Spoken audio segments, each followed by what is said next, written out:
There we go. All righty, everyone. I am going to talk to you all today about herd immunity. This is our first iteration of the People CDC Grand Rounds. I am Dr. Adam Moore, and I will be taking you through this. And just to say quickly, first, please hold questions and comments until the end. Just write them down. This should take about 15 to 20 minutes for the presentation, and this is a general overview and introduction. Of course, like any topic, it can get a lot more complicated when you get into the weeds, but I'm not going to do that today. So here we go. Um, what is herd immunity? Well, by definition, it is when enough people in a given population have sterilizing immunity to an infectious disease so it cannot cause an epidemic. By sterilizing immunity, I mean you cannot get infected or transmit. Um, often those things come together. Sometimes they don't, depending on the disease. But this sterilizing immunity can come from a vaccine, natural infection, or maternal antibodies. When someone is pregnant, they are passing antibodies to the fetus, which is why pregnant people need to get certain vaccines during their pregnancy, no matter how soon they had them. But those maternal antibodies do not last very long, typically like 6 months-ish. That varies depending on the antibody. But those are the ways you can get sterilizing immunity typically. And when I say epidemic, I mean more cases than usual. In public health, epidemic and outbreak are very vague terms that are often used interchangeably, and it just typically means we're seeing more cases of something than we expected. And herd immunity is dependent on this concept of the basic reproductive number, or R naught, of an infectious disease. And I'm going to get into the details of R naught in a moment. Um, but why do we care so much about herd immunity? Well, this is how we protect our vulnerable members of our herd, of our communities, because some people can't get vaccines and they also can't risk a natural infection. So, like babies, immunocompromised people, elderly people, and there are a variety of other conditions that, prohibit someone from getting a vaccine or taking the risk of a natural infection. So, it's up to the herd to protect these vulnerable people. And of course, no vaccine is perfect, so herd immunity also protects people that are already vaccinated because no vaccine's 100%. So we aim for herd immunity or maybe above a herd immunity threshold to account for these imperfections. But how do we actually know what that threshold is? Well, we calculate this with the basic reproductive number, which is pronounced R naught. Um, and R naught me is a measure of how many people a single infectious person can spread the disease to. So an R naught of greater than 1 typically means there is epidemic potential because one person can infect multiple individuals and then the outbreak can grow exponentially from there. So some examples of R naught measurements that we know: measles R naught is about 14 to 18, which is ridiculously high. So one measles case can infect and cause 18 new measles cases if the people do not have full immunity. And this is part of the reason why measles outbreaks are traditionally taken very, very seriously, because they can just get so explosive and so out of hand so quickly. For flu, the R naught is typically 1 to 2, but this is very variable between flu seasons because, we're getting a new variant each year with the flu. For polio, the R naught is 5 to 7. And for SARS-CoV-2, the virus that causes COVID, the R naught was measured at 2 to 3 for the original strain. I didn't want to list all the numbers for all the variants because there's like a million of them.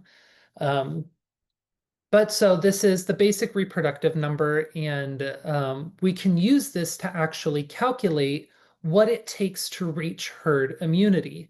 And so there's a very simple equation. It's 1 minus 1 over R naught. That will give us a percentage of how many people need to be immune to reach herd immunity. So if we take measles, for examples, it would be 1 minus 1 divided by 14.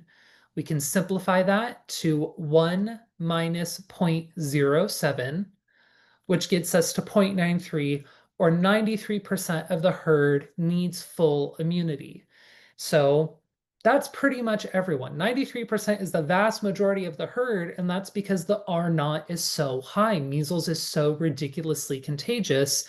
And that's why we really aim in measles vaccine campaigns, we aim for absolutely everyone that is medically eligible to get the vaccine. Um, but how do these calculations actually work? And how does herd immunity itself actually work? In short, it works by breaking transmission chains. So we're going to look at another example just with a pretend disease. So we have a pretend infectious disease with an R naught of 2. So if we want to calculate our herd immunity threshold, it would be 50%. So 50% of a population needs to have immunity in order to stop an epidemic slash outbreak from happening. So let's say we have someone who got infected. Then they can give it to 2 more people because the R naught is 2. And then those 2 people give it to 4 more people because each of them are giving it to 2. And then so on and so forth. And you can see how something just with an R naught of 2 grows very, very quickly. Now, what if we throw a little bit of immunity in there? So let's say a couple people got vaccinated. This isn't 50%. We haven't reached our herd immunity threshold. So we get, 2 people from that original patient 0 get infected, and then they can expose 4 more people. But then these people that got vaccinated, they're protecting the other people. So this transmission chain just got interrupted because these people have immunity over here and over here. But we're still getting plenty of new people getting infected from these other people that don't have immunity. So with less than 50% immunity, the disease is going to continue to spread. We're not going to be able to halt the outbreak from happening.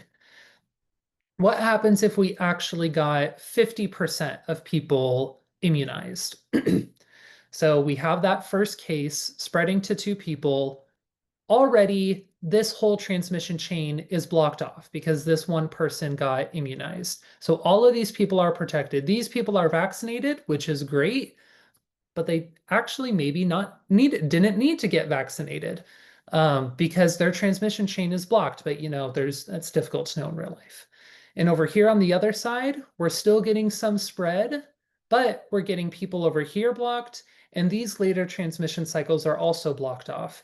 And so you can see it's not really growing exponentially. When we reach that herd immunity threshold, the disease will eventually just burn out of the population. It will run into too many people that have this immunity. So the herd collectively has protected itself and the people within that are not vaccinated.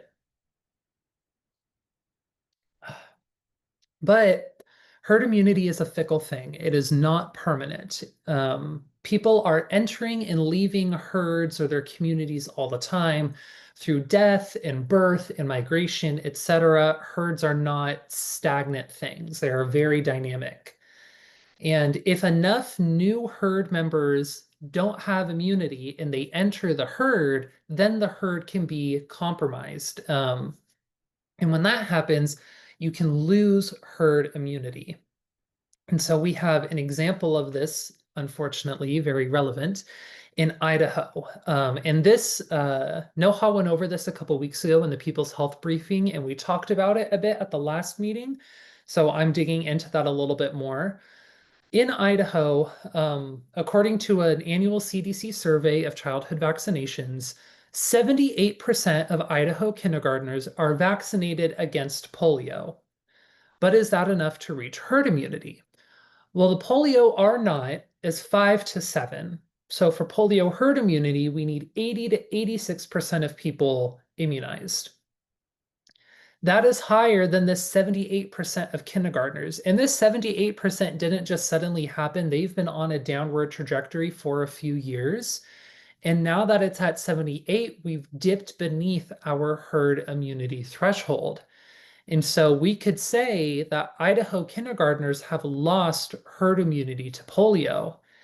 And now, when you think about the real life implications of this, it can get a little bit more complicated because kindergartners don't exist in a silo. They don't only interact with other kindergartners, they're interacting with adults. whether it be their teacher or their parents, or when they go to the grocery store with their parents, whatever. Excuse me, they are members of the community. So even though kindergartners are at 78%, it's possible the rest of the community around them has a high enough immunization rate that things could be okay. However, kindergartners do spend a lot of time only around other kindergartners when they're at school. It's majority kindergartners that they're around.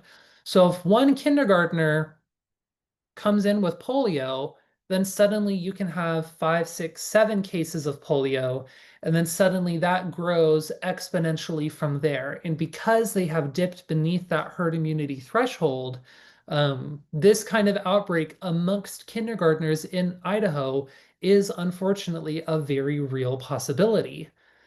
So that's an unfortunately very recent and relevant example of herd immunity being lost when it is very, very attainable. And you can get it back just by vaccinating these kids. It's not very hard.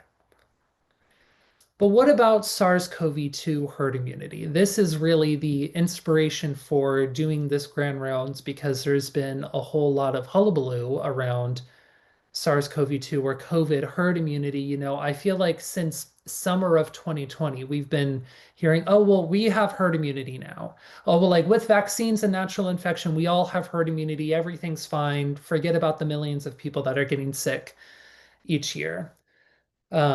Well, we don't actually have herd immunity to SARS-2, and that's because it's not possible right now, because we don't have a way of getting sterilizing immunity. We all know that being vaccinated does not give you 100% protection, and getting a natural infection doesn't give you 100% protection, and getting both of those also doesn't give you 100% protection. So right now, we don't have a way of actually achieving SARS-CoV-2 herd immunity. But we don't need to lose hope because that doesn't mean it's biologically impossible. It's definitely possible with future vaccines, maybe something with mucosal immunity where it's a nasal vaccine. The immune system is a beautiful and very complicated thing, and there are a lot of ways we can utilize it and a lot of research that can be done to see how we can get sterilizing immunity to SARS-CoV-2. I certainly have not written off this possibility. Um, I think it's definitely biologically possible. Now, if there is the political and financial will to get it done, that's another question. But that is to say, it's possible. We definitely have not achieved it yet at all in any way. But that doesn't mean these vaccines we need to just totally write them off because we can still get a ton of benefits from vaccines without ones that generate herd immunity. These imperfect vaccines can still be a very awesome benefit to both the community and the individual. They're a very unique public health intervention that have almost immediate benefits to both the individual and the community. So, what are some of the benefits of these imperfect COVID vaccines? And I know I might be preaching to the choir here, but it's good to review this. So, on the communal side, for our herd, we know that these vaccines reduce the amount of time that you are infectious to other people, which means you've reduced the number of people you could infect. So, like if you are vaccinated and you get COVID, let's say you're infectious for 5 days, whereas someone who's unvaccinated might be infectious for 10 days. You've just reduced the amount of time by half, which means that's less time you're potentially exposing other people. That immediately is a benefit to your community. And then your community is better protected, even with an imperfect vaccine. But because of these imperfections, they are enough to where we're not hitting that herd immunity criteria. On the individual side of things, we know that being vaccinated and if you get COVID, you're still going to reduce the severity and the length of your illness, which means you aren't as sick for as long, which means there's going to be less damage to your body overall, which that in and of itself, great news. I'm not sick for as long. That's an immediate benefit to me. But this also reduces your risk of long COVID because you are clearing the virus out of your system sooner. So we have this imperfect COVID vaccine. We can't reach herd immunity with it, but there are still a lot of benefits to us as individuals and our herd as a whole, no matter where we are. Yeah, that pretty much wraps up everything for this talk. And really, the goal with this was to hopefully give you all the information and tools to where when if this conversation comes up with anyone in your life, because SARS-2 herd immunity is such a thing that people love to throw out, say like, we've reached it. I don't care that I was sick last week. We have herd immunity. It's because they don't understand what's actually happening.